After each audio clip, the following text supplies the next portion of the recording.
기대해 나에게 주신 하루를. 때론 피곤하고 일어나기 싫고 널 깨우는 알람 소리에 짜증도 나겠지만. 안녕하세요. 오늘도 푸른 말씀 임세휘 목사입니다. 반갑습니다.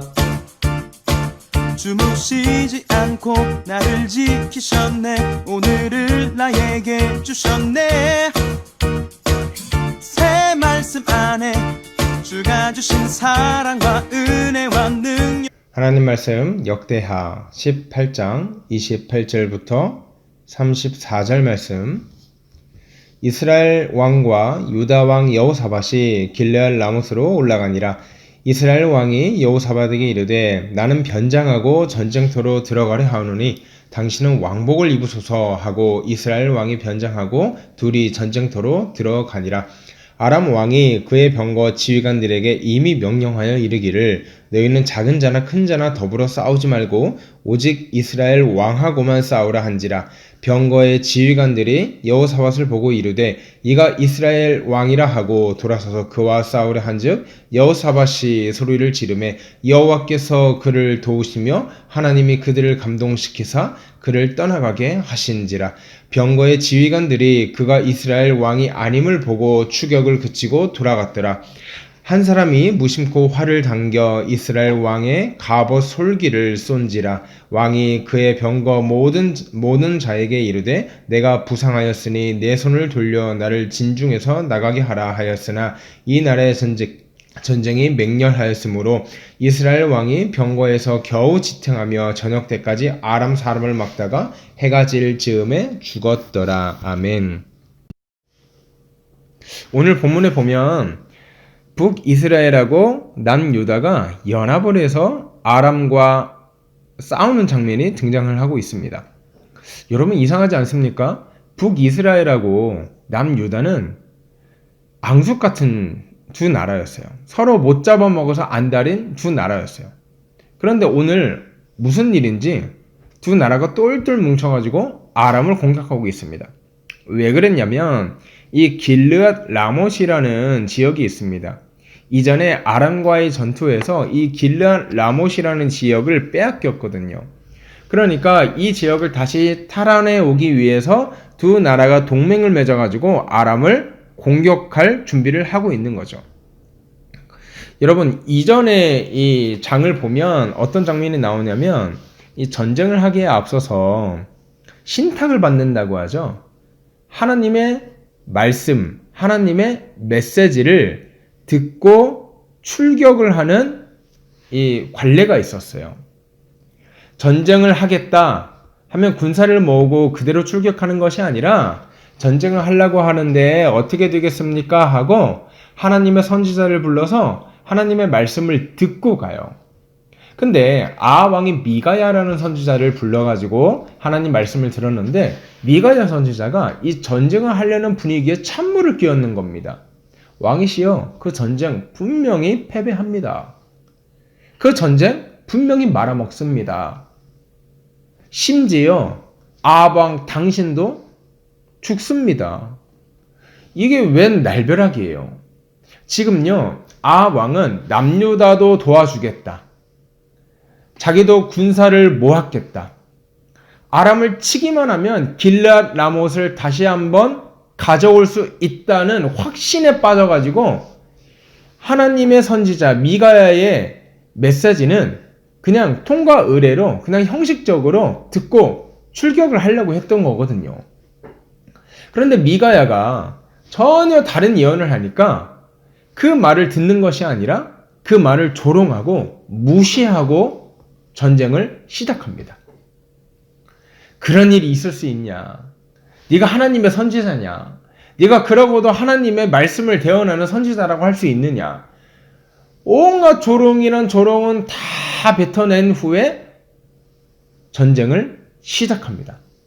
그런데 이 아왕의 마음속 한켠에 이 미가야 선지자의 이 메시지가 불편하게 자리 잡고 있었던 것 같아요.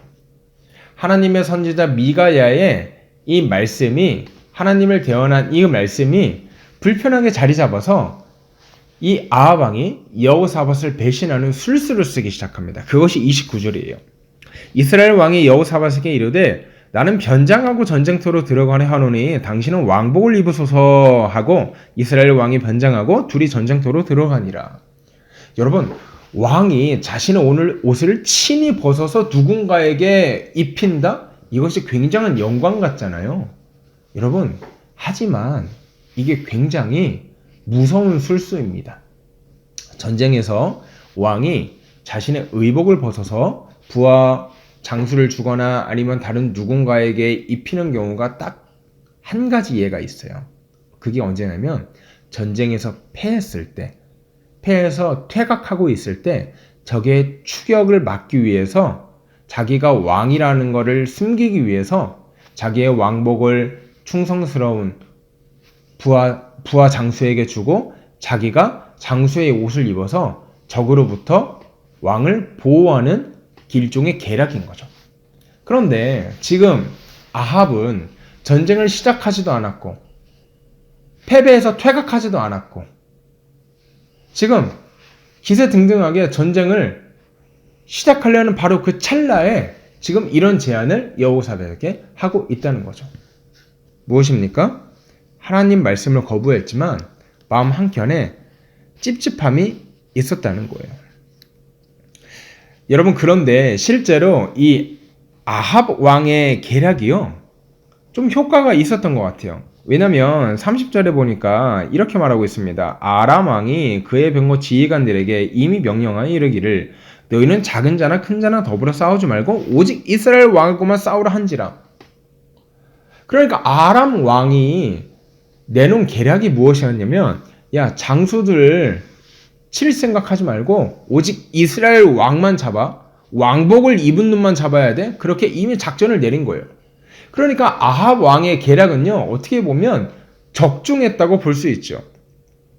자, 그러면은 아람 군대가 누구를 찾아가겠어요? 당연히 왕복을 벗었으니까 이제 아합을 찾아가는 게 아니고 왕복을 대신 입은 여호사밧을 향해서 돌격 앞으로 해가지고 엄청나게 달려갔을 거예요. 그런데 31절에 여호사밧이 이렇게 말합니다. 여호사밧이 소리를 지르매 여호와께서 그를 도우시며 하나님이 그들을 감동시키사 그를 떠나가게 하셨다.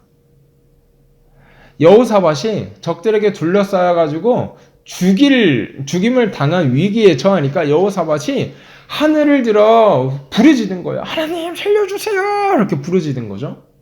바로 그때 하나님이 적들을 감동시키고 그들을 떠나가게 하셨다. 32절에 보니까 병거의 지휘관들이 그가 이스라엘 왕이 아님을 보고 추격을 그치고 돌아갔더라. 아합의 계략이 어떻게 된 거예요? 아합의 계략이 실패로 돌아간 것이죠.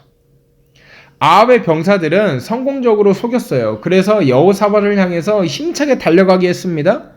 하지만 하나님은 속일 수 없었다는 거예요. 결과가 어떻게 됐습니까? 33절.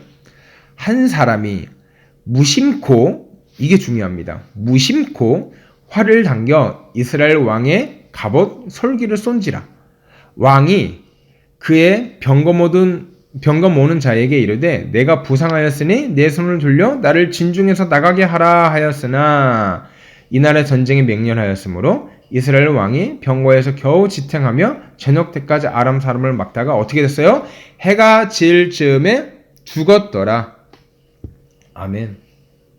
지금 아합은 자기의 꾀를 의지해서 여호사밧에게 왕복을 입혀서 자기는 살아가려고 했으나 아람 병사는 속였을지 몰라도 하나님은 속일 수 없었다는 것입니다. 뭐라고 나옵니까? 제가 어디를 주목해서 뭐라고 했어요?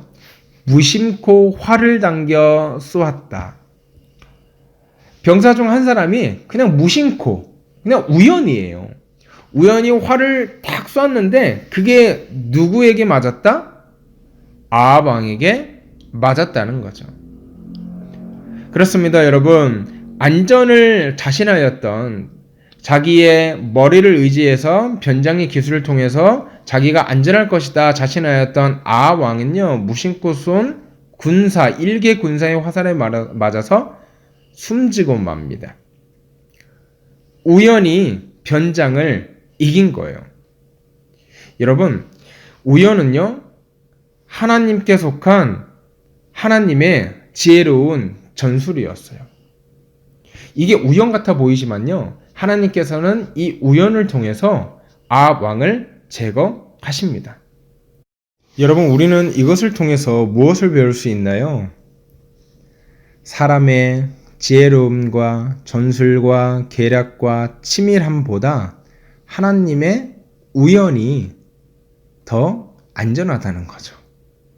사람이 아무리 계략을 쓰고 아무리 전술을 쓰고 아무리 머리를 팽팽 돌려서 모든 꾀를 다 짜낸다 할지라도 하나님께서 우연을 가장한 하나님의 전술 한 방이면 그 모든 계략을 다 깨뜨리신다는 거죠. 그렇기 때문에 여러분, 우리는 사람의 술수와 사람의 계략과 사람의 머리와 사람의 손을 의지하며 살아가는 것이 아니라 하나님, 우연조차 주관하시는 하나님, 우연조차 사용하셔서 당신의 뜻을 이루어 가시는 하나님을 의지하는 복된 성도들 되기를 주의 이름으로 소원합니다. 이제 말씀을 마칩니다. 여러분, 오늘 하루를 시작하시면서 또는 이번 주 한 주를 시작하시면서 무엇을 의지하시겠습니까? 하나님을 떠나서 자기의 머리와 자기의 생각을 의지하는 인생은 아합 왕처럼 비참한 인생으로 끝날 수 있다는 거예요. 아무리 꾀를 쓰려 한들 그 인생은 비참할 수밖에 없다는 거죠. 하지만 하나님 손에 붙들린 인생은 우연조차도 섭리 가운데 주장하시는 하나님의 안전한 피난처로 숨을 것입니다. 또 하나님께서 그 택한 백성들을 반드시 그렇게 지켜주실 겁니다. 이번 한 주 살아가실 때 하나님, 내 머리 의지하지 않게 하시고 하나님을 떠나 내 지혜로 살아가지 않도록 하시고 오직 하나님의 날개 아래, 하나님의 주권 아래 살아가는 이번 한 주가 될 수 있기를 소원하오니 주여 함께하여 주시옵소서. 그렇게 기도하겠습니다. 또한 기도할 때 우리 수험생들 위해서 함께 기도했으면 좋겠습니다. 하나님, 이제 우리의 노력으로 다 할 수 있는 거 다 했고 하나님께 맡기는 것만 남았는데 하나님께서 그 든든한 날개 아래 우리 아이들을 품어주시고 그 가운데 두려움이나 떨림이나 불안함 없도록 하시고 온전히 하나님 의지하고 하나님께 맡겨드리는 우리 아이들 될 수 있도록 인도하여 주시옵소서. 그렇게 기도하겠습니다. 우리 자신을 위해서, 우리 수험생 자녀들을 위해서 함께 기도하고 이번 한 주 힘차게 시작하시겠습니다. 함께 기도하겠습니다.